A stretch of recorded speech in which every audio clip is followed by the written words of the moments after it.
Yes friends, थोड़ा technical problem था, अभी सॉल्व हो गया। जीएसटी में टेक्निकल प्रॉब्लम हमारे सामने हमें हमेशा फेस करने पड़ते हैं। We need to face always.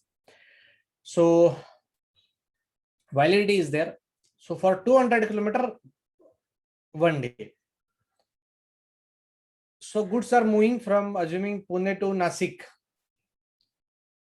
So Nasik I think around 300 kilometre के आसपास है। तो वैलिडिटी कितनी होगी उसकी? 2 दिन। तो अगर मैं आज बनाता हूँ गुड्स ई-वे बिल, अभी बनाया, मान लो आज क्या तारीख है,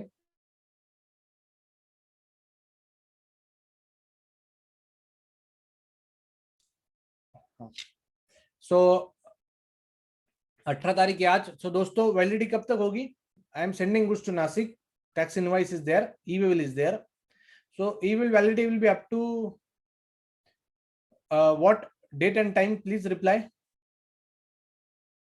300 kilometer Nasik, from here Pune to Nasik. What will be the validity expiry date of the e-way bill? I have prepared the e-way bill. 19/5 Vishnu is saying आज 18 तारीख है। Jinal is saying 19th May. Suresh sir is saying 20th. Mayur is saying 90. Friends यहाँ पे दीपाली सिंह 20 तारीख। Friends यहाँ पे validity जो होगी वो कीर्ति सिंह 20, पंकज से Singh 19th। So different answers. देखा दोस्तों, एक छोटी सी कंसेप्ट है बट कितने सारा हमने सीखना पड़ता है इसमें, और बड़ा इंटरेस्टिंग है। आप जीएसटी को एक इंटरेस्ट के पॉइंट ऑफ व्यू से देखो दोस्तों। टैक्स मुझे भी स्टूडेंट लाइफ में काफी हेवी होता था, बट जब मुझे इसका पैशन था इंडायरेक्ट टैक्सेस का, जब मैं स्टडी करता था बहुत अच्छा लगता था ये इस सब एनालिसिस करने को, एक चीज को तोड़ने के लिए। And it's a new law, you do refer the bare act instead of referring any author's book. You have your own interpretation, you form your view, you will enjoy the law.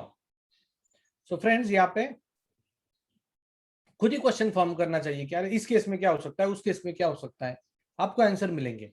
वापस law पढ़िए, वहां पे लिखा है उन्होंने 200 kilometre के लिए 1 दिन, और पार्ट देयर ऑफ होगा तो भी 1 दिन, मतलब यहाँ पे 300 किलोमीटर 2 दिन मिलेंगे मुझे। आए समझ में? 205 किलोमीटर भी हो गए तो भी 2 दिन मिलेंगे। 199 किलोमीटर तो 1 दिन ही मिलेगा। सो अभी गुड्स बनाए हैं, अभी बजे है 9:50 9:50। तो validity will be up to 20th में 9:50। ऐसे पहले था 20 तारीख तक 9:50 तक वैलिडिटी होती थी, बट गवर्नमेंट का एक रिकमेंडेशन गया कि सर हमारे दिन में 100 कंसाइनमेंट निकल दे, हम हर एक का वैलिडिटी टाइमिंग वाइज मेंटेन नहीं कर सकते हैं। अरे वो पहुंच गया कि नहीं देखो उसका, उससे अच्छा आप एक काम कीजिए ना, आप उस दिन के जो गुड्स एक्सपायर हो रहे हैं ना, मतलब मान लो 20 तारीख को एक्सपायर, उसकी सबकी वैलिडिटी एक्सटेंड कर दीजिए रात के 12 बजे तक। तो in my case now as per the law validity will be up to 20th मई रात को 12 बजे। Hope you understood now everyone, please reply. Satish, Prakash, Kirti, Raj, Vishnu, Jinal, Mayur, perfect. So this is the validity part. और जो गाड़ी हेवी लोडेड गाड़ी होती है, ओवर डायमेंशनल कार्गो, हमारे हिसाब से नहीं, as per the RTO over dimensional जिसको बोला जाता है, ओप्पो बीएस बोल रहा है, विजय बीएस बोल रहा है, ठीक है, करेक्ट। सो उस केस में वैलिडिटी का 20 किलोमीटर 1 डे है।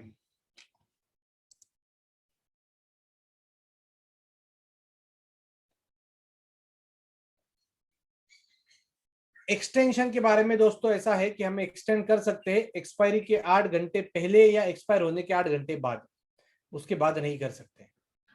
सो नॉर्मल एक्सपायरी रात को 12 बजे होती है, तो एक तो आप सुबह 2 और 6 मतलब कितने, 4 बजे के बाद, मतलब 20 तारीख के 4 बजे के बाद मैं एक्सटेंड कर सकता हूं। कब तक? 21 तारीख के सुबह 8 बजे तक। सो एक्सटेंशन का 8 घंटे का लिमिट है। मैंने इसके ऊपर मेरी जब फाइनेंस मिनिस्टर की और उनके ऑफिसर मीटिंग हुई थी, मैंने बोला ये 8 घंटे का जो लिमिट है ये गलत है, बिकॉज कंपनी के पास सुबह स्टाफ नहीं होता है नॉर्मली। तो आप 8 घंटे की जगह 24 घंटे करिए इसको, but which is not accepted as of now. देखते आगे। आप ई वे बिल अमेंड नहीं कर सकते हो पार्ट ए, सिर्फ पार्ट बी जो व्हीकल डिटेल अपडेट कर सकते हो. So this is all about the e-way bill. So any question on the e-way bill? Two questions I will take and then I will move it to annual return part. 2-3 questions. Anything? Friends, please. No, for one invoice, one e-way bill can be read, Vishal. अभी GST e-way bill portal पे lock लगा हुआ है. एक बार आपने invoice का e-way bill बना दिया तो आप वही इनवॉइस का वापस एक बार ई-वे बिल नहीं बना सकते हो. Goods delivered by Amazon Flipkart, I will, yes friends, इस केस में अगर वैल्यू मोर देन 50,000 1 लाख है फ्लिपकार्ट अमेजॉन से, तो उस केस में भी ई-वे बिल कंप्लायंस है. तो अगर आपका क्लाइंट कोई बड़े गुड्स वैल्यू गुड्स बेच रहा है तो उस केस में ई-वे बिल का कंप्लायंस जरूरी है. मान लो आपका क्लाइंट लैपटॉप बेचता है ऑनलाइन और वन स्टेट से अनदर स्टेट्स में जा रहा है, लैपटॉप के लिए मोर देन 50,000 है, तो ई-वे बिल लग सकता है. आपको अमेजॉन फ्लिपकार्ट के साथ बात करना पड़ेगा. जिनल जी इज आस्किंग क्वेश्चन, 50 किलोमीटर के लिए ई-वे बिल लगता है. I will again repeat, 50 kilometre सिर्फ और सिर्फ बिजनेस लोकेशन पे, ट्रांसपोर्टर लोकेशन पे के लिए ही एक छोटा सा रिलैक्सेशन दिया है, और वो भी पार्ट बी में ही है. पार्ट ए तो बनाना ही है. मान लो जिनल जी मैं आपको गुड्स बेच रहा हूँ, आपका लोकेशन है, आपका लोकेशन डेक्कन है, आप रजिस्टर्ड हो, मैं भी रजिस्टर्ड हूँ, मैं कोथुड में हूँ, और गुड्स की वैल्यू 2 लाख है, तो ई-वे बिल बनाना पड़ेगा, क्योंकि डिस्टेंस भले 5 किलोमीटर हो बट तभी भी ई-वे बिल बनाना है. Okay.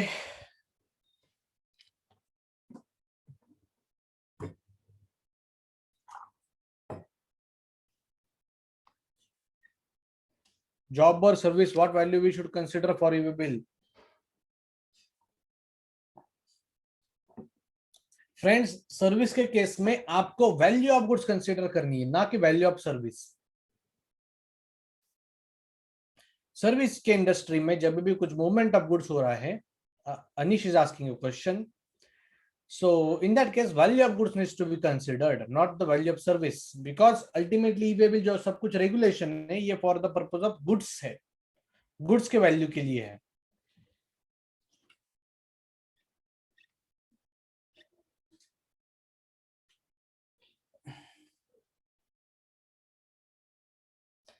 Vishnu is asking, what if goods delivered on 11:59 PM, then how days will be counted? आपने डिलीवरी दे दी ना 11:59 में. अगर आपको 12 बजे एक्सपायर होना है तो आपको with in line time limit है, कोई प्रॉब्लम नहीं है. फ्रेंड्स, एक बीच में केस हुआ था, मैं आपको बताता हूँ. बहुत बड़े कंपनी का हुआ था, इंडिया की one of the biggest automobile company. मैंने वो केस भी डिस्कस भी किया फाइनेंस मिनिस्टर के साथ भी. क्या होगा, गाड़ी में मटेरियल लोड हो गया और वो डॉक्यूमेंट आना बाकी था, मतलब जो कुछ चलान वगैरह इनवॉइस बनाना बाकी था, आधी घंटा लगने वाला था. तो ड्राइवर महाशय ने क्या किया, उसका कुछ चाय नाश्ता करने की इच्छा हुई, तो वो बोला भी कहाँ पूछते बैठो इन लोगों को. उससे अच्छा गाड़ी लेके गया और नाश्ता बिस्टा करने को रास्ते में गाड़ी पकड़ ली और कंपनी को पूरा बाम्बू लग गया. इतना ई-वे बिल सीरियस है. भले आप इस केस में जेन्युइनिटी है ग्राउंड पे, बट ऑफिसर लोग नहीं समझ सुनते हैं ये सब चीजें. वो एवरीवन दे फील की all are thief, all are चोर.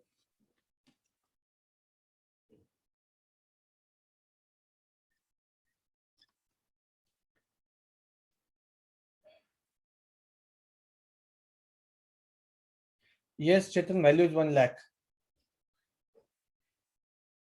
प्रशांत, e-way bill can not be rectified. E-way bill आप अमेंड नहीं कर सकते हो, सिर्फ और सिर्फ पार्ट बी जो व्हीकल डिटेल है वो अपडेट कर सकते हो.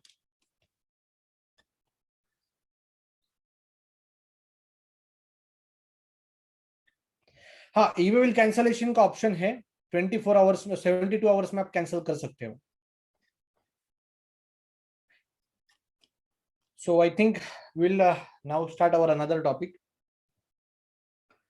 on the annual return. Okay Rajesh sir? Sir yes sir. Yes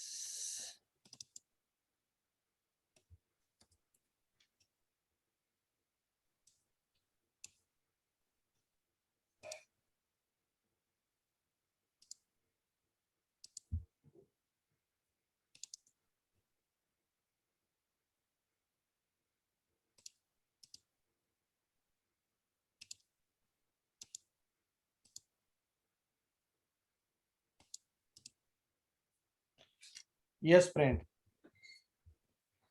हमारा सबका जो लोग काम करते हैं ऑफिस में, उन्होंने ये वर्ड बार बार सुना होगा, इसके ऊपर बहुत काम भी किया होगा, और कुछ बुरी न्यूज भी सुनी होगी पिछले 2 महीने में।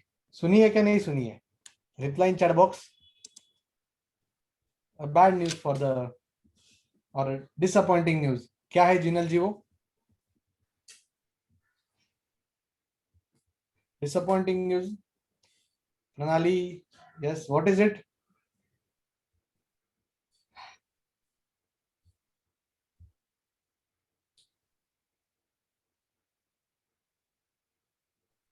सो फ्रेंड्स, एनुअल रिटर्न, जैसे हम स्कूल डेज में एग्जाम्स होते हैं, unit test, 6 monthly test, then annual exam, तो वैसे हाँ, विजय ने बराबर बोला, 9C not required, audit removed, आप सब बराबर बोल रहे हैं। तो क्या ये वापस आना चाहिए? व्हाट यू फील, आना चाहिए या नहीं आना चाहिए? ऑफ कोर्स, बराबर, ठीक है। सो फ्रेंड्स, जैसे जीएसटी का मंथली रिटर्न होता है, वैसे एनुअल भी रिटर्न होता है, वो भरना जरूरी होता है। ये कंसेप्ट, जो एनुअल रिटर्न की कंसेप्ट है, पहले स्टेट वैट लॉज में काफी स्ट्रांगली फॉलो होती थी, सेंट्रल टैक्सेस में फॉलो नहीं होती थी। GST is a cocktail of old state and central laws. तो जो एनुअल रिटर्न नाम का जो कंसेप्ट है कि होना चाहिए, ये आया स्टेट लॉज से, कि बाबा ये चलो एक एनुअल रिटर्न का भी ऑप्शन देते हैं। पर्पस था कि सब कुछ करेक्ट किया जाए, बराबर। सुनील सिंह 704, हमारा प्यारा फॉर्म 704, काफी अच्छा फॉर्म था 704। In fact recently we recommended to government again, please come with the form like 704। तो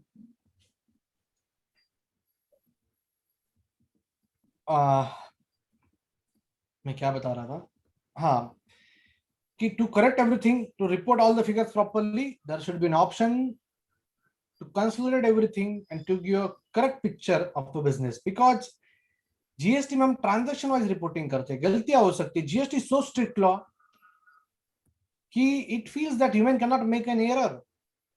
वहां पे रिटर्न अमेंडमेंट का ऑप्शन ही नहीं है। हम इसके ऊपर बार बार डिमांड कर रहे हैं गवर्नमेंट को, रिटर्न अमेंडमेंट का ऑप्शन चाहिए।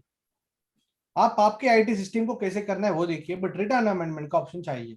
बट वैसा नहीं होता है, वो हमें अगले मंथ में ओरिजिनल डॉक्यूमेंट नंबर डाल के फिर अमेंड करना पड़ता है, वो भी सितंबर तक ही है, विच is not correct. This is creating more problem under GST. पर ठीक है, तो एनुअल रिटर्न है, हमें भरना है। आप सभी लोगों ने बताया कि एनुअल रिटर्न में दोस्तों, नॉर्मल जब एनुअल रिटर्न आता है तो it's normal understood GSTR 9 and 9C, GSTR 9 and 9C। जो आप में से लोगों ने बताया 9C गया है, अभी एप्लीकेबल नहीं रहेगा आगे से। आपको क्या लगता है दोस्तों, जितना आपने न्यूज में सुना है, 9C वापस आ सकता है? जब इसमें न्यूज भी आए थे कुछ, गवर्नमेंट को रिप्रेजेंटेशन गया है 9C वापस लाने के लिए, सो व्हाट यू फील, आएगा या नहीं आएगा? Ajit Singh yes, Deepali Singh no, Vishnu Singh yes, Arif Singh no. So friends, मेरा जो इंटरेक्शन हुआ था रिसेंटली फाइनेंस मिनिस्ट्री में, फरवरी मंथ में, फाइनेंस मिनिस्टर के साथ और उनके मीटिंग टीम के साथ भी, चांसेस इज जीरो कि वापस आएगा ये। मैं आपको क्यों बताता हूं, बिकॉज ये काफी स्ट्रांगली ट्रेड बॉडीज से, ऑफिसर से गवर्नमेंट के पास डिमांड गई है, और गवर्नमेंट को लगा चलो अच्छा ही है, और उन्होंने जो बताया कि इसमें कॉस्ट काफी ज्यादा इन्वॉल्व है, गलत फैक्ट के ऊपर रिमूव हुआ वो, बट ठीक है।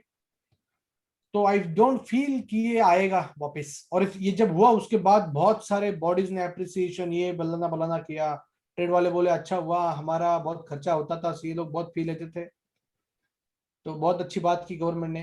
तो जो बेनिफिट दिया है ट्रेड को, मेरे हिसाब से वो जल्दी निकालना बहुत मुश्किल है, जब तक गवर्नमेंट को इंटरनली फील नहीं होता है कि ये सी लोग करते थे काफी अच्छा काम करते थे, और इससे हमको ऑफिसर लोगों को काफी अच्छे होता था कि ये सब कुछ डेटा हमको रेडी मिलता था। So I see in the remote period, the chances of 9C again coming for everyone is very minimum और zero।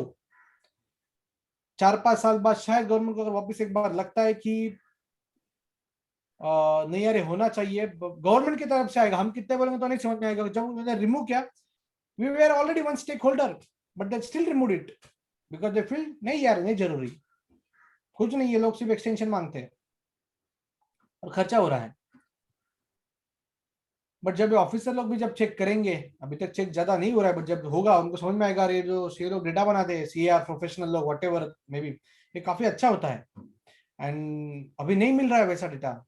So we should have the again the concept, और वो फिर जब ग्रास रूट लेवल से जो demand आएगी वापस एक बार, तब शायद वापस जीएसटी 9C आ सकता है, अदरवाइज नहीं आ सकता है। और दूसरा एक स्ट्रॉन्ग रीजन था, एक साइज में कभी सीए लोगों का ऑडिट नाम की कंसेप्ट नहीं थी, तो फिर पहले से ही सेंट्रल अथॉरिटीज वर फीलिंग कि why audit bye CA for everyone, हमारी टीम है ना, हम ऑडिट करेंगे।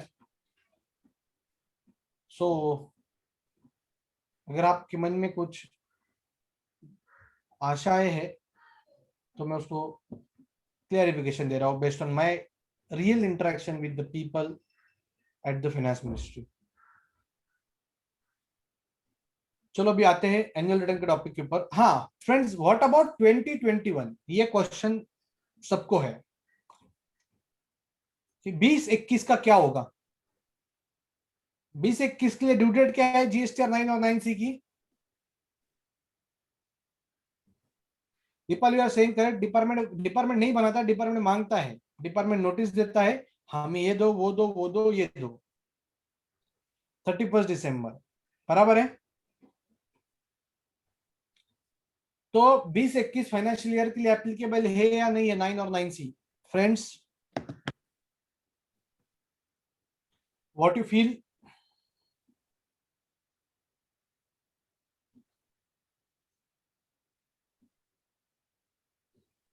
Not applicable as per Nilesh, बाकी लोगों के हिसाब से क्या है? फाइनेंशियल ईयर 2021 को 9 तो ठीक है, 9C है या नहीं है?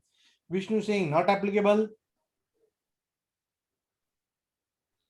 बाकी लोगों क्या है? Suyesh no, Jinal not applicable, Mayur no, friends Jinal I think so no, Mayur no, और क्या है बाकी लोगों का व्यू? बाकी 150 लोग 20 लोग हैं। प्राणली कीर्ति सिंह एप्लीकेबल, तो पहला यस आंसर आया है। Harshit no, yes but C certification not required, Nimish no, Praveen so mix answer है। दोस्तों I will request you today, मैंने लास्ट ईयर में पहला सीए था जिसने 30 नवंबर को गवर्नमेंट को बोला था कि आप 19-20 का फॉर्म ओपन करो, और उन्होंने 4-5-10 दिन बाद वो फॉर्म ओपन किया था। नॉर्मली हम लोग ट्वीट नहीं बोलूं तो अच्छा है इस टॉपिक के ऊपर, I skip this topic.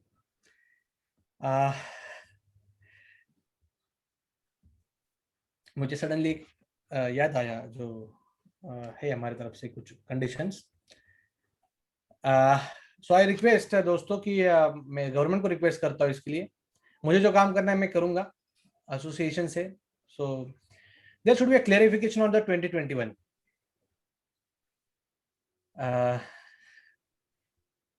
Rajesh sir, hope I am going correct way? Yes yes please please. हाँ तो दोस्तों फाइनेंस एक्ट ने क्या किया है कि फाइनेंशियल ईयर 19-20 के लिए क्लैरिफिकेशन दिया था।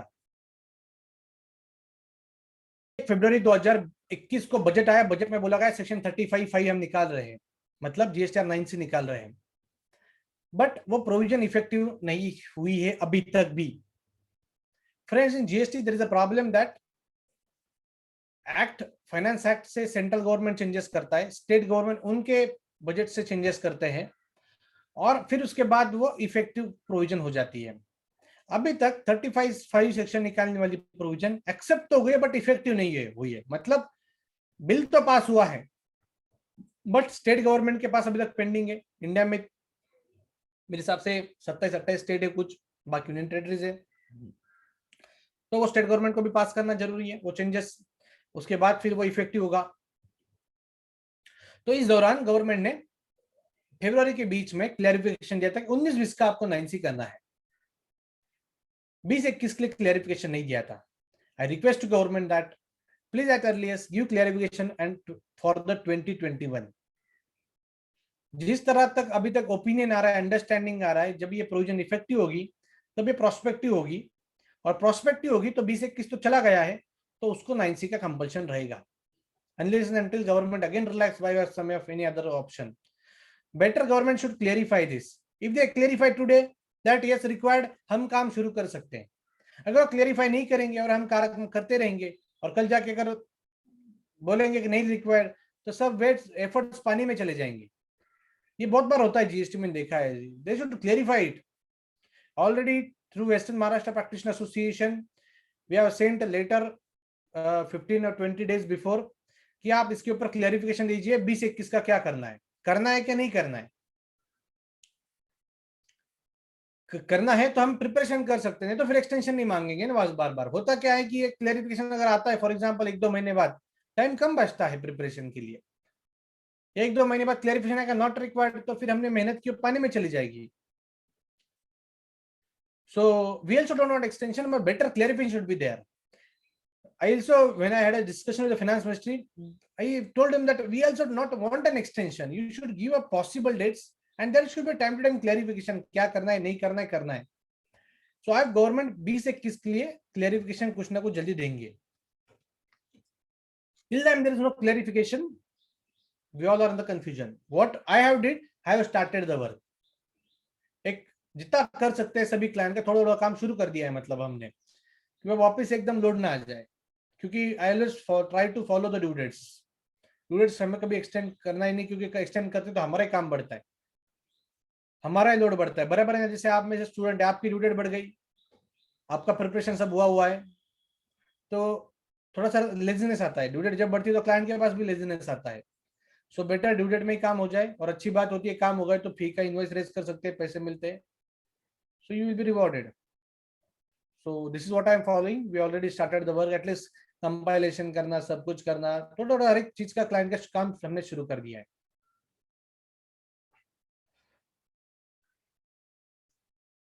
Now what is a annual return? ये जीएसटी में बहुत बड़ा प्रॉब्लम है, किसी का किसी के साथ मेल होता नहीं है। पहले 2 साल तो माँ भयंकर प्रॉब्लम हुआ, जीएसटी नया लॉ था, किसी को समझ में नहीं आया था, अपने अपने हिसाब से चलते रहे, बुक्स अपने हिसाब से चलता रहा, रिटर्न अपने हिसाब से चलता रहा, 1 अलग से, 3B अलग से, बुक्स अलग से। तो अभी मेरे हिसाब से काफी हद तक सिस्टम स्ट्रीमलाइन हुई, सब लोगों को समझ में आया जीएसटी में ऐसा नहीं चलेगा, बहुत खतरनाक लॉ है, एकदम स्ट्रिक्ट है। काफी सारे रिकंसिलिएशन ये जीएसटी रिटर्न में वर्किंग में डिफरेंस होता है। मैं बहुत बार देखता हूँ ना दोस्तों, जो मतलब बहुत बार क्लाइंट में देखता हूँ मैं, वो रिटर्न फाइल करते, मैंने बोलता इसका वर्किंग दीजिए, जब वर्किंग देते वो मैच ही नहीं होता है वर्किंग और फाइल के और रिटर्न साथ, बीच में कैसे गायब हो जाता है मालूम नहीं। सो फ्रेंड्स, वर्किंग प्रॉपर होना चाहिए। सभी स्टूडेंट को मैं रिक्वेस्ट करता हूँ, आप जब वर्किंग करते हो ना, आप क्या करते हो, डेस्कटॉप पे मान लो आपके बॉस को भेजते हो, प्रिंसिपल भेजते हो, वो चेंजेस करता है, फिर आप डेस्कटॉप पे फाइनल 1.1 1.2 ऐसे कुछ तो भी करके सेव करते हो, सेमीफाइनल, फाइनल, और जो अल्टीमेटली फाइनल फाइल है ना, वो आप आपके सर्वर पे सेव ही नहीं करते। सभी लोग नहीं, कुछ कुछ बार ऐसे कभी कभी क्लास को जाना होता है, किसी को मिलने को जाना होता है, उस गड़बड़ में रह जाता है। सो फ्रेंड्स, जीएसटी रिटर्न और वर्किंग जो हमारा है ना, वो प्रॉपरली आपके पास होना ही चाहिए, तो डेटा प्रॉपरली सेव करिए। जीएसटी 1 3B में डिफरेंस होता है, 2 एक आईटी के साथ कुछ मिलाप नहीं होता है, आईटीसी का 3B के साथ सब एक, तो काफी सारा काम है जीएसटी में बेसिकली। यहाँ पे मैंने लिखा है provision is omitted but not at effective. दोस्तों मैं डायरेक्टली अभी फॉर्म पे आता हूँ एक्सप्लेन करने के लिए कि व्हाट इज दैट फॉर्म, फिर बाकी वापस पॉइंट्स पे आता हूँ।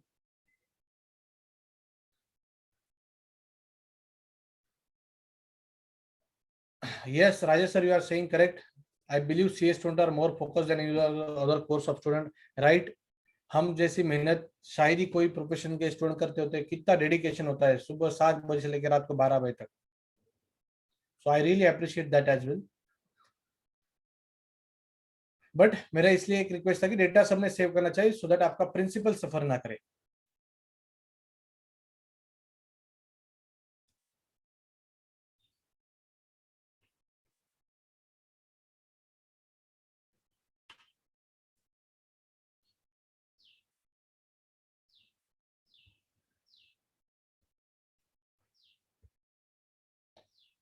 Friends, I just wanted to know how many of you have not filed the GSTR 9. मतलब GSTR 9 नाम सुना है बट कभी काम नहीं किया उसके ऊपर. ऐसे कितने लोग हैं?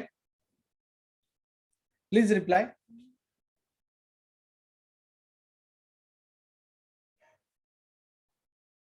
विष्णु, सिद्धेश, रोहित, सेजल, हर्षित, प्रकाश, मयूर. तो बहुत सारे लोगों ने नहीं किए. राजेश सर सही में. ठीक है. सो फ्रेंड्स,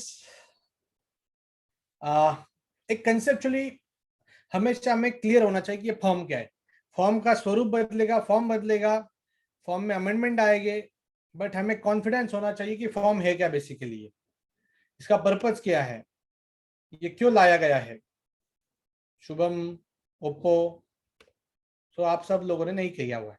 ठीक है, कोई प्रॉब्लम नहीं है. तो दोस्तों एनुअल रिटर्न है.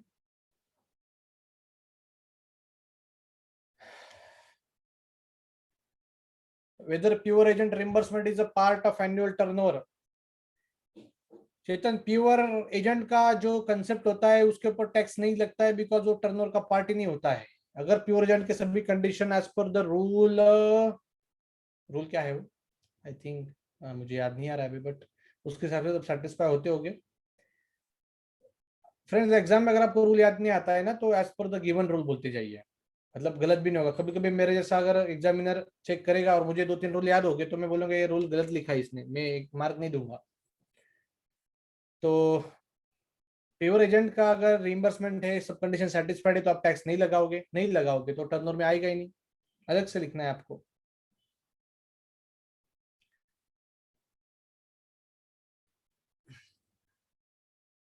So friends, now annual return.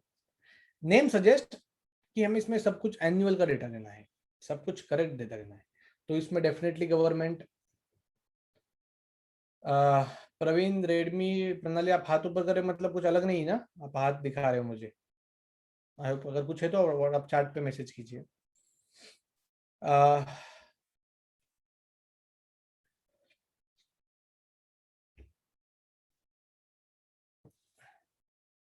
Annual return में हमें सब कुछ एनुअल डेटा देना है.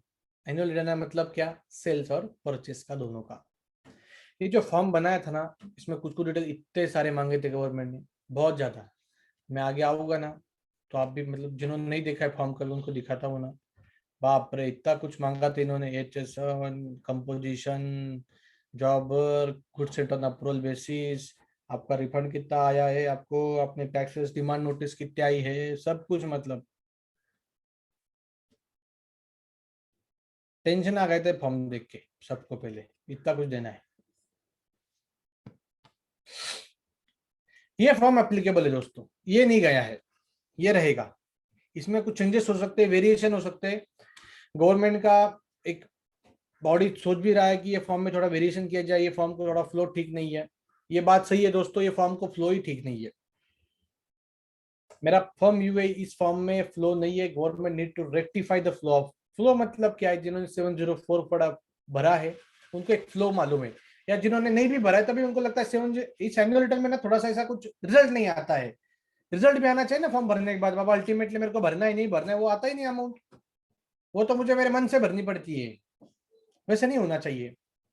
एनुअल रिटर्न ये मेरा करेक्ट है, बराबर है, ये मैंने किया है, ये मुझे करना है, तो वो अमाउंट आनी चाहिए कहीं पे तो भी करना है.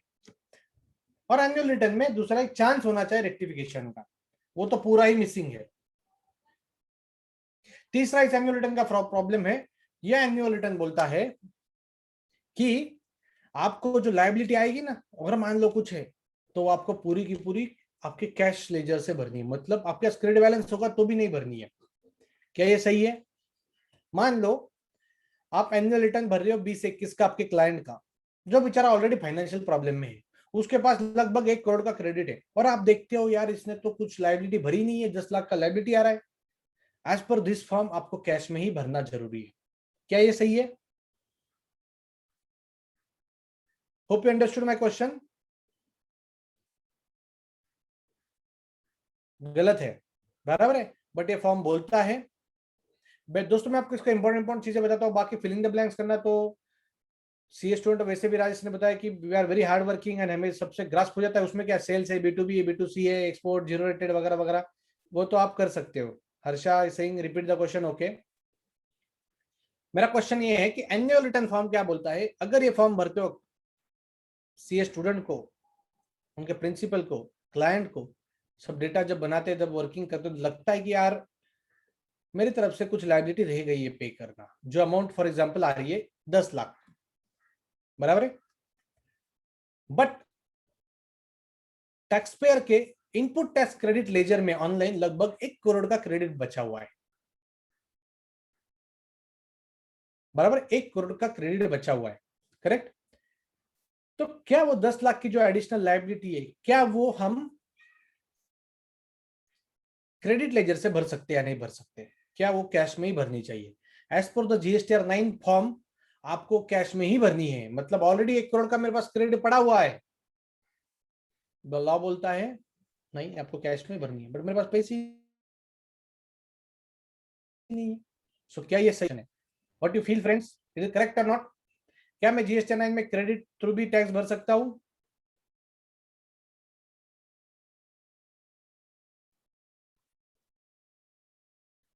Suresh Singh no, Vishnu Singh yes. क्या ये सही है? नहीं, शुभंगी सिंह ये सही है, मयूर सिंह नो।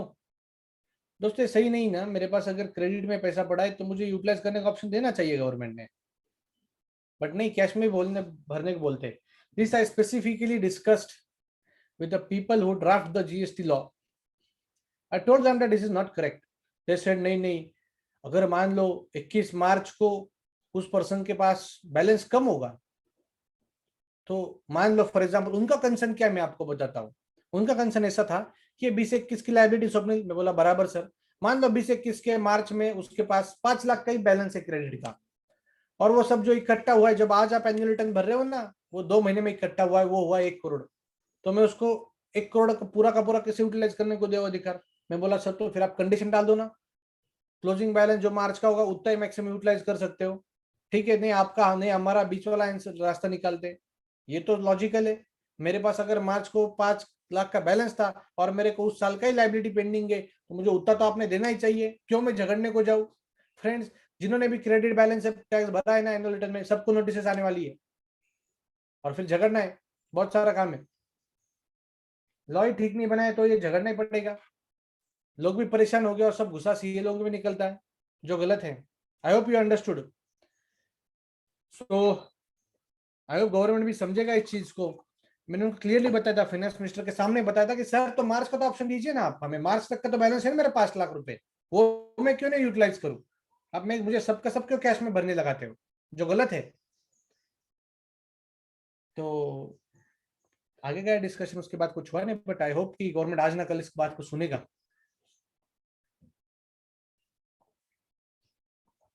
सो आप अगर क्रेडिट से यूज कर रहे हो, I see many professionals are paying the taxes by of credit. भरी है, कोई प्रॉब्लम नहीं, प्रॉब्लम तो है बट ठीक है, by intention you are correct, but client को अवेयर कीजिए कि हम ऐसा कर रहे हैं। तो क्लाइंट कल बोलेगा यार मुझे तो बताना चाहिए था, तुझे नोटिस बिटिस आया, मैं क्यों ये झंझट हैंडल करूं? उनको बता के करिए, मेल पे कंफर्मेशन लीजिए, उनको बोलिए कि सर ये प्रोविजन गलत है, बट अभी हमारे पास कोई ऑप्शन नहीं है, और हम ऐसा कर रहे हैं, आप इससे सहमत हो, you are agreeing to this. एक मेल पे कम्युनिकेशन रखिए। बहुत बार सीए लोग फोन पे कम्युनिकेशन रखते हैं। I suggest, we are a professional, हम हार्ड वर्क करके डिग्री लेते हैं, सब कुछ इन रिटर्न में प्लेन व्हाइट एंड ब्लैक में क्लियर होना चाहिए। भले आजकल सब लोग होशियार है, सब लोग गूगल पे यूज करते हैं, सब लोग ओला यूज करते हैं, सबके पास मेल आईडी है, everything should be on the mail. Student, आप हमेशा ध्यान में रखिए, मेरे ऑफिस में तो डेटा भी क्लाइंट ने कुछ अगर डॉक्यूमेंट भेजे, हमने अगर डीएससी भी रिटर्न की ना तो हम क्लाइंट को मेल डालते हैं कि डीएससी इज रिटर्न। हमारे पास नहीं ऐसा रखते कुछ, तो 6 महीने बाद 4 महीने क्लाइंट का फोन होता है, सो डीएससी आपके पास है, हम मेल चेक करते, हमारे पास मेल में अगर आउटवर्ड है तो हमारे पास है ही नहीं सर वो DSC. So everything should be on the mail, my suggestion to everyone. Now coming back to the form, form के फील्ड्स देखते हैं बेसिकली। फ्रेंड्स ये जो फॉर्म है, आपको पीपीटी दिखाई दे रहा है या फॉर्म दिखाई दे रहा है अभी?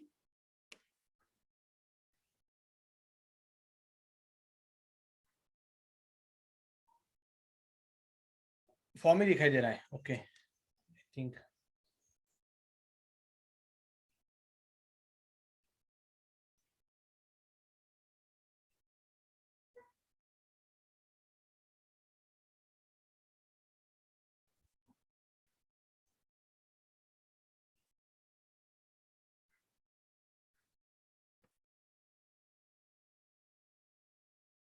ये फॉर्म में बेसिकली दोस्तों क्या क्या डिटेल्स हमें देनी पड़ती है, what are the details required. एक फॉर्म का कंसेप्ट, उसका स्ट्रक्चर हमें पूरा क्लियर होना चाहिए। ये फॉर्म को मैं बताता हूँ, मेरा फॉर्म यूए, इस फॉर्म में बहुत सारे मिस्टेक्स है, बहुत बार काम करते वक्त समझ में नहीं आता है कैसे करना है। To the best of you feel you report that information, I always tell. हर एक बार केसेस अलग हो सकते हैं, सिचुएशन अलग हो सकती है, नंबर ऑफ मिस्टेक्स है, कैसे रिपोर्ट करना है। To the best you feel you should report, कि मुझे लगता है ऐसा करना है और मैं ये क्यों कर रहा हूं, वो नोट भी आपके वर्किंग में लिखिए, हम ये डिटेल यहाँ पे क्यों दिखा रहे हैं, सो दैट फ्यूचर में आप ऑफिसर को भी एक्सप्लेन कर पाओगे। इसका स्ट्रक्चर क्या है, पहले आपको सब टैक्सेबल सप्लाई की डिटेल देने हैं, उसके बाद आपको एग्जम्प्टेड के डिटेल्स देने हैं, उसके बाद आपको आईटीसी कितना लिया है वो देना है, आईटीसी रिवर्स कितना किया है वो देना है, उसके बाद आपका 2A का जो कुछ थोड़ा बहुत उन्होंने टेबल का फॉर्मेट दिया उसमें डिटेल देना है, उसके बाद आपने टैक्सेस कितने पेड की है उसके डिटेल्स देने हैं, उसके बाद आपने करेक्शन नेक्स्ट ईयर में क्या किया है वो देना है, और अदर इंफॉर्मेशन देना है, और थैंक यू। ऐसे ये फॉर्म का स्ट्रक्चर है, बराबर है? जिन्होंने काम किया है क्या मैं करेक्ट हूं?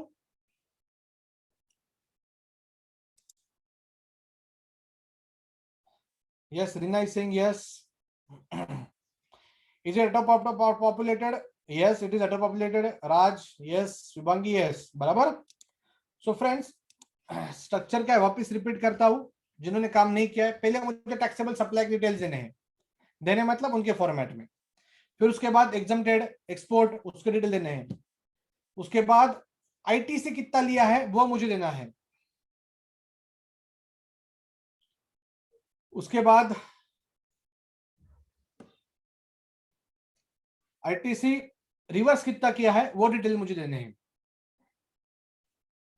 आईटीसी एज पर 2A, ये टेबल तो मां भयंकर है, इसका किसी के पास सॉल्यूशन नहीं है ठीक से, बट ठीक है वो है।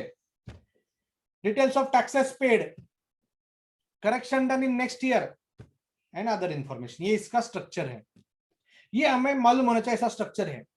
फिर अलग अलग क्वेरी आएगी काम करते हो, उसको आपको जैसा सही लगे वैसे आप रिपोर्ट कीजिए। Is it clear? To the best of your mind I will say. और ये पूरा का पूरा फॉर्म, पूरा नहीं बोलूंगा बट 50% फॉर्म ऑटो पॉपुलेट हो जाता है based on GSTR 3B and GSTR 1 data. कुछ कुछ टेबल जीएसटीआर 1 से, कुछ कुछ 3B से आपका ऑटो पॉपुलेट हो जाता है, आपको रेडीमेड फील होता है। मैंने बहुत बार देखा है कुछ कुछ कंसल्टेंट, वो जो ऑटो पॉपुलेट होता है उसमें जो बचा है वो डाल के सबमिट कर देते, बात खत्म। ऐसा मत करो, ठीक है? Now will go to the form. हाँ, एक सबसे इंपॉर्टेंट बात दोस्तों, एनुअल रिटर्न का काम करने का, एनुअल रिटर्न 9 और 9C का सबसे पहला स्टेप क्या होना चाहिए कि जो कंपैरिजन की शीट ऑनलाइन जनरेट होती है ना वो डाउनलोड कीजिए, जीएसटीआर 1 जीएसटीआर 3B, सबसे इंपॉर्टेंट स्टेज जो आज भी आप काम कर सकते हो, गवर्नमेंट कल आपको क्लैरिफिकेशन देगा। ऑनलाइन जीएसटीआर 1 जीएसटीआर 3B की जो समरी बनती है वो डाउनलोड कीजिए, फिर देखिए उसमें 1 और 3B क्या there is a difference. If there is a difference whether are you able to identify the difference.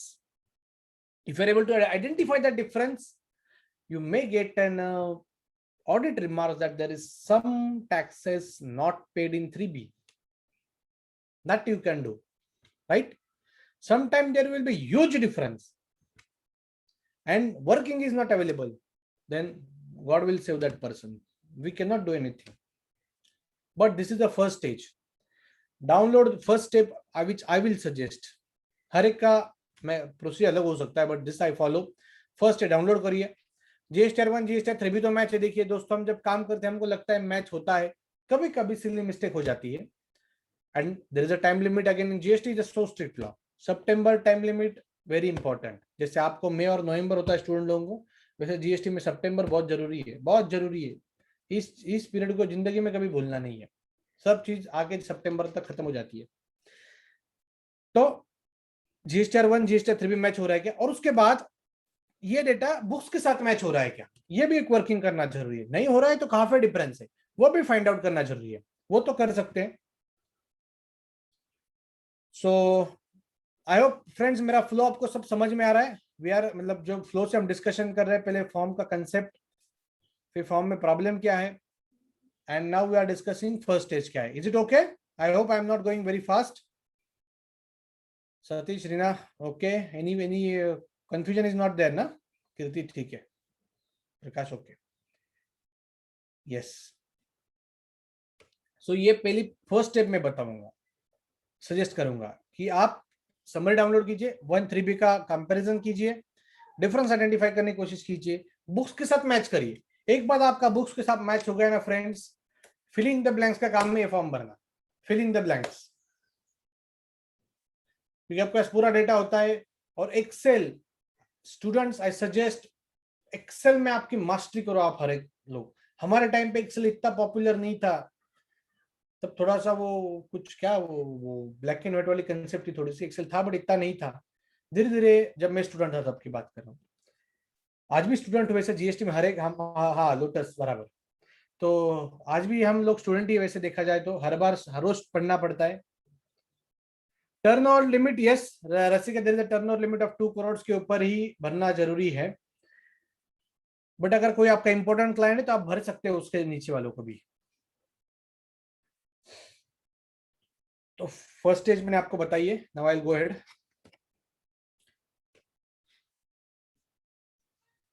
हाँ, आई वाज टेलिंग कि एक्सेल में मास्टरी होना चाहिए फ्रेंड्स. अगर आपके एक्सेल में कमांड है ना, यू कैन डू मिरेकल्स. आप बहुत कुछ कर सकते हो. डेटा को ऐसे के वैसा, इधर से उधर, वो ये फला फला सब कुछ कर सकते हो, और होना चाहिए. In student life you have all the time to learn and gain the knowledge. So I suggest, Rajesh इतना बहुत काम करते तो सुन लो कि लाओ एक्सेल के ऊपर भी करेंगे तो ये एक अच्छी आइडिया रहेगी स्टूडेंट के लिए. एक्सेल के ऊपर एडिशनल फीचर पिवोट, पिवोट वगैरह तो मालूम होता है आजकल, I feel. Yes, yes. But We will thank you Rajesh. Yeah. Rajesh sir, yes sorry. Yes, we are planning to organize one session on Excel. Yes sir, sorry sir मैं आपका काम बढ़ा दिया, बट जस्ट मेरा थॉट प्रोसेस आया. एक होना Excel में friends, but please do this, because आप जब CA बनते हो ना, टाइम कम मिलता है सब चीजें सीखने को. हमारे आर्टिकलशिप में मुझे याद है, हमारे ऑफिस में एक बंदा था, उसके पास एक्सेल में गेम होता था. मतलब फ्री टाइम में एक्सेल पे गेम खेलता था. कैसे था मालूम नहीं, बट था, करता था वो तो. बट एक्सेल में दोस्तों मास्टरी करो. मास्टरी मतलब अगर कोई कुछ बोलता है ना, आपको बोलते हैं सर ये तो 2 मिनट में हो जाएगा, कोई प्रॉब्लम नहीं, खाट खाट खाट खाट करके मैं दे दूंगा, सब data available.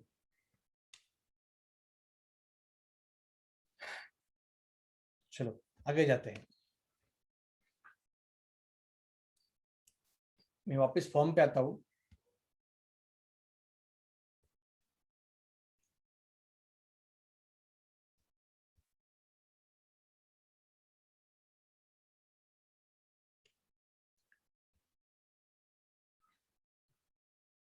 Yes friends, serial number 4 से एक्चुअली फॉर्म शुरू होता है. आपको क्लियरली विजिबल है स्क्रीन? फॉर्म दिख रहा है?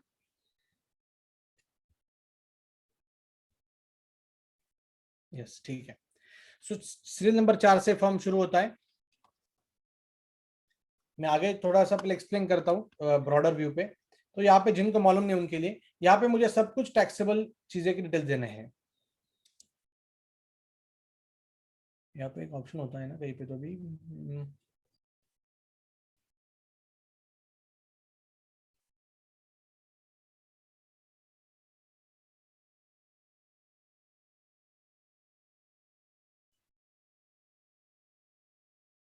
वो पॉइंटर दिखता है दोस्तों, किसी को मालूम है क्या ये पीडीएफ में कहाँ पे तो पॉइंटर दिखता है?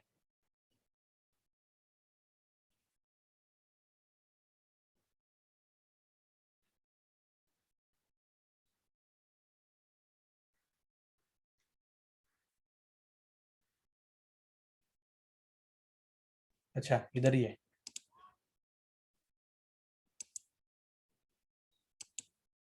नहीं रेड कलर का भी कुछ दिखता है, ठीक है अभी मुझे शायद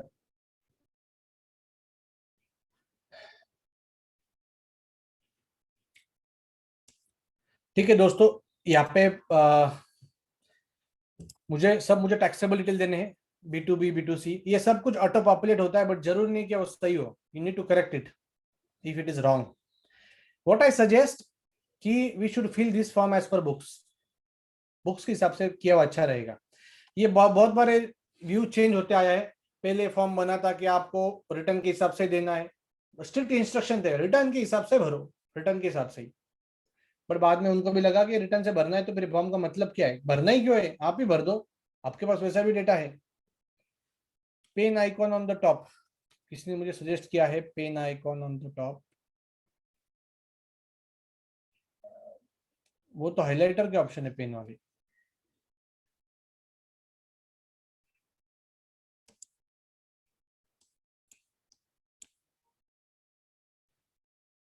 ठीक है दोस्तों, मुझे बाद में आप बता सकते हो। तो ये B2C B2B जो है जो भी रिफ्लेक्ट होगा, आप जब एक कंसोलिडेशन मैचिंग करोगे, आप देखिए आपके साथ मैच हो रहा है नहीं हो रहा है। उसके बाद ये क्रेडिट नोट डेबिट नोट की डिटेल्स अलग से है। फ्रेंड्स आई रेकमेंड, आप में से कुछ लोगों को मालूम होगा क्रेडिट नोट डेबिट नोट की डिटेल्स आप डायरेक्टली नॉक ऑफ करके यहाँ पे डाल सकते हो। मतलब पूरे साल का आपका टर्नओवर है सेल्स का B2B B2C मिला के 10 करोड़ का, उसमें से 50 लाख के आपके क्रेडिट नोट डेबिट नोट है, तो आप यहाँ पे नेट अमाउंट दिखाते होगे। आई सजेस्ट आप नेट अमाउंट ना दिखा दो, यहाँ पे डेबिट नोट क्रेडिट नोट की अमाउंट अलग से दिखाइए। अंडरस्टूड?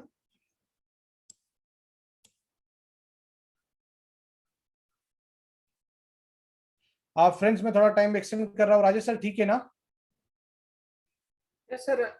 आपका नहीं है friends. I request all participants, because of the busy schedule of Swapnil sir, we have requested Swapnil sir to cover e-way bill with the annual return. On our request, he has agreed to cover both the topic today. I really sorry for your disturbed time schedule, but kindly bear with us for next 30 minutes or maximum 20 minutes. We will finish topic within next 20 minutes max. Friends, sorry, I am taking the sorry time for from the office and thank you Rajesh sir. sorry Rajesh sir, आपको भी थोड़ा schedule change करना पड़ा। नहीं, I really convey Friends, my please. all participants that ki Swapnil is preparing some document presentation on our behalf to the finance ministry, which can be which will get discussed in the coming GST council meeting. So he is giving all time for our benefit. I request, I really thank Swapnil for all his efforts and also giving us today's time. Thank you. No sir, thank you sir, I will continue now. Sorry for again to everyone for the disturbance। Okay, I will continue। So ये सब कुछ मुझे देना है friends with respect to taxable details B2B। I will try to finish in 10-15 minutes, please be with me। B2B B2C taxable details देने हैं। यहाँ पे debit note credit note, I suggest please follow the system that give this detail separately. आपको ही कल जाके फायदा होगा कि फिगर्स कैसे आ रहे हैं। एंड फ्रेंड्स वेरी इंपॉर्टेंट, इसका जो वर्किंग है ना ठीक से मेंटेन रखो, और आप जब क्लाइंट को भी भेजते हो तो उसको वर्किंग भी प्लीज भेजो। Normally I see many times professionals are not sending working to the client, फिर बाद में क्लाइंट मान लो डिसकंटिन्यू हो जाता है, क्लाइंट को कोई दूसरा सीएम मिल जाता है। ठीक है, होता रहता है, ये तो होता रहता है, पिछड़ना और साथ में आने बात तो चलती रहती है। बट 3 साल बाद जब क्लाइंट को डेटा लगेगा, वो अगर हमसे मांगेगा, अगर हमारे पास भी नहीं होगा तो दिक्कत आएगी बेचारे को। हमारे वजह से वो सफर नहीं होना चाहिए। उसके से हम सफर हो सकते हैं, but we should be a kind human that he should not suffer from us. So I suggest कि आप इसका वर्किंग में इनको शेयर करते जाइए। कभी कुछ लगा तो बाबा फिगर कहाँ से आ रही है, तो इसका ये बैकअप है। उसके बाद इसमें सब एग्जम्प्टेड डिटेल्स है, exempted, exports, non GST supply. तो किसी ने क्वेश्चन पूछा था प्योर एजेंट का क्या करना है। तो प्योर एजेंट के केस में जो अमाउंट अगर आपके पीएनएल में अगर आ रही, फॉर एग्जांपल अज्यूम करना अगर पीएनएल में आ रही है, तो मैंने आपको बताया आपको फॉर्म भरते, आपका जजमेंट लेना है कि कैसे करूं। तो प्योर एजेंट के अमाउंट के ऊपर जीएसटी वैसे भी नहीं है। अगर मान लो अमाउंट आपके पीएनएल में दिख रही है प्योर एजेंट की अमाउंट, तो आप चाहते अगर हो गया कि आपका ये टोटल मैच हो जाए प्रॉफिट एंड लॉस अकाउंट से, तो आप लगे तो इन केस आप नॉन जीएसटी सप्लाई में उसको डाल सकते हो वीएफ में। अंडरस्टूड। सो मैंने इसलिए बोला आपको to the best of mind आप इसमें भरो। जैसे नॉन जीएसटी सप्लाई नाम की कंसेप्ट है ही नहीं जीएसटी में डिफाइंड, बट हमें हमारे हिसाब से उसका मीनिंग लेना है।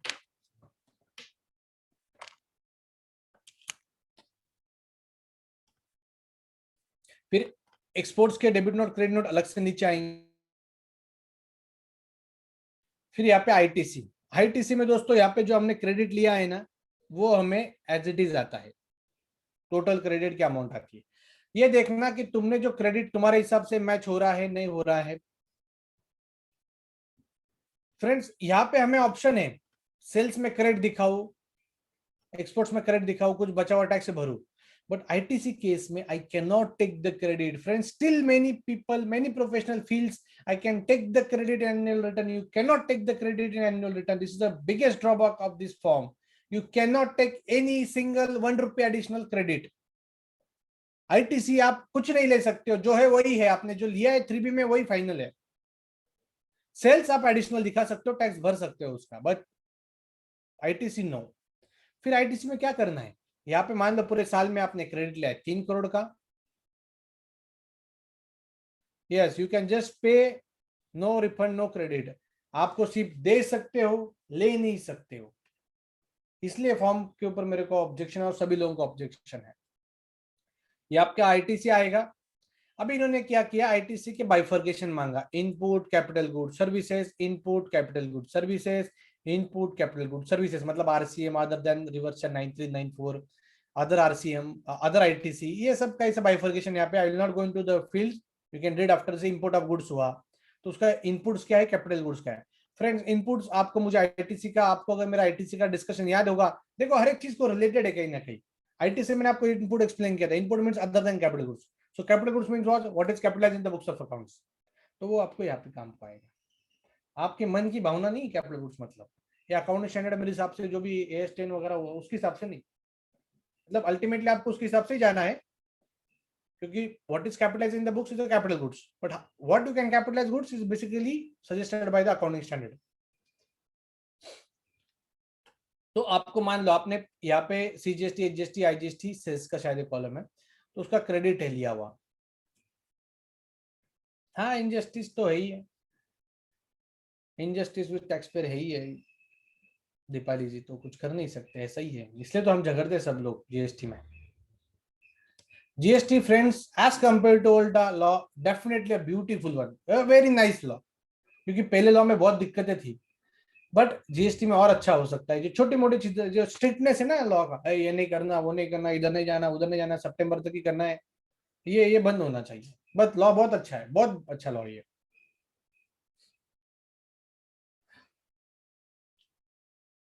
तो यहाँ पे आईटीसी आपका आएगा, आपको बाइफर्केशन देना है। अभी दोस्तों क्या ये कंपलसरी है, तो शुरुआत में गवर्नमेंट को लगा था ये सब दे सकते हैं, बट जब अपोज हुआ तब गवर्नमेंट ने 17-18 फाइनेंशियल 18-19 और 19 नहीं 17-18-19 को बोला कि आप बाइफर्केशन मत दीजिए, आप डायरेक्टली इनपुट में भी डाल दे तो भी चलेगा, हम एक्सेप्ट कर लेंगे।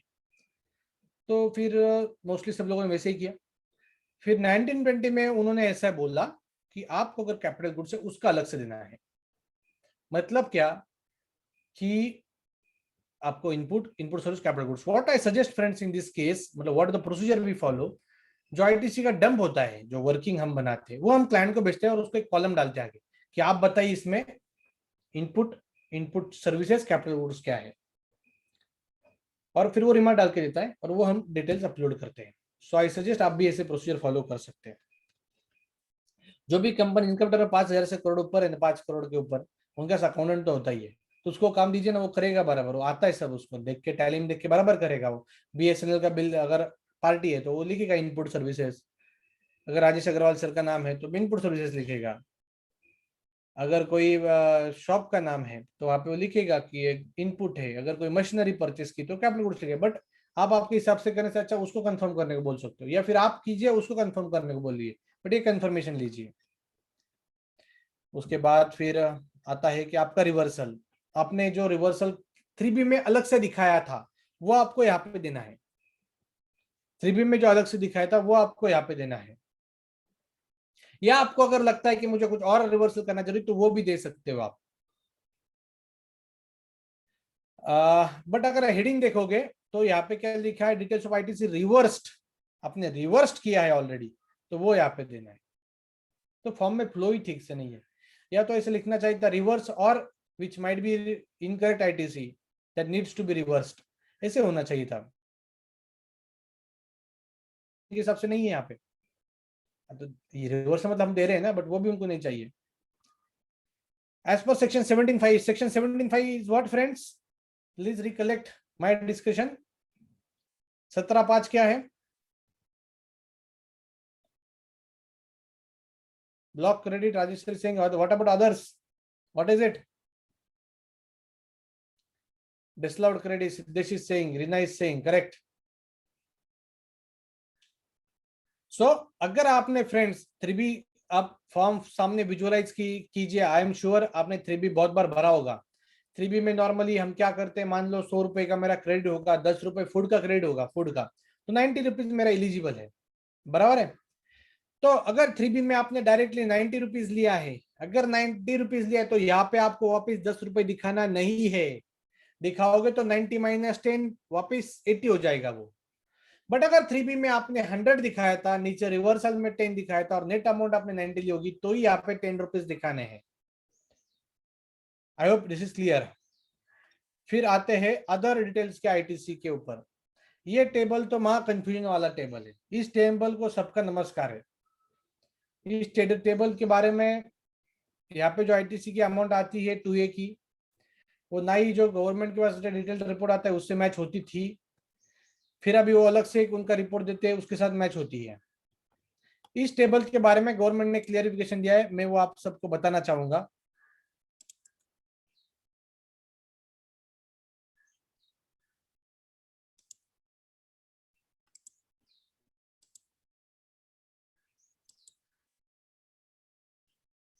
ये टेबल बहुत दिक्कत देता है।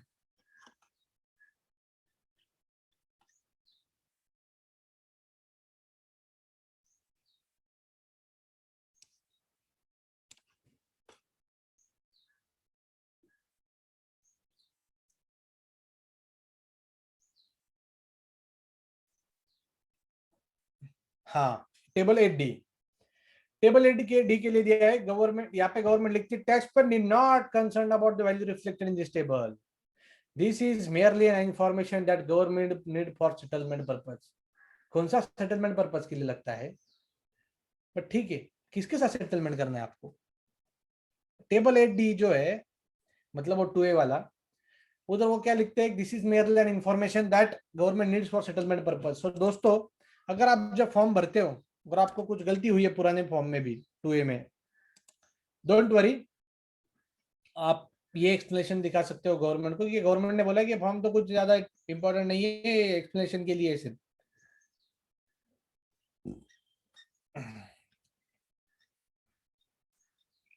Details of tax declared,